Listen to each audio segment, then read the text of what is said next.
Some of the needs that Chance required from his teachers, and some of these were implemented into his IEP, were that he needed to have things repeated to him multiple times.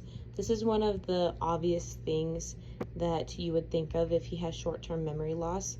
However, it's going to be significantly more than most teachers would think. Even with his IEP, he still struggled to reach the amount that he should, because as we talked about before, he needed to learn things 18 to 27 times, which takes a lot of time for teachers. So they would have to find ways to teach him multiple times in one setting, such as allowing him to hear something and then go home and read about it, or send him home with videos.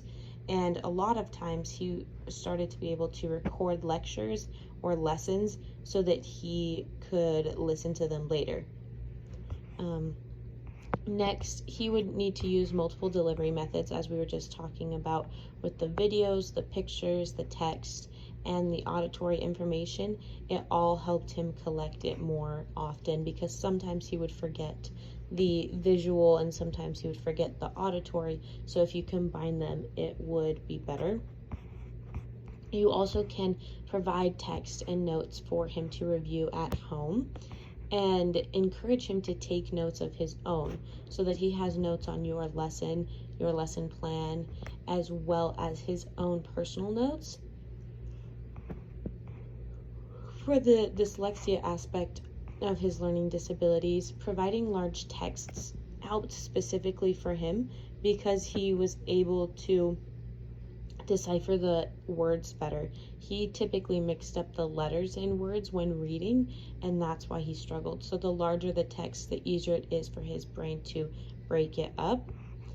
He also improved when he was having both implicit and explicit learning activities, and things included in his IEP were more time that he could use on assessments if needed, as well as if the assessment was testing something other than his reading ability, he had the opportunity to have that test read to him. So if it's a math test that has a word problem in it, the teachers were not supposed to be teaching or assessing his knowledge of being able to read, because it is a math test. So he could have an aide or his teacher read the assessments to him, as long as they were not directly assessing his abilities to read.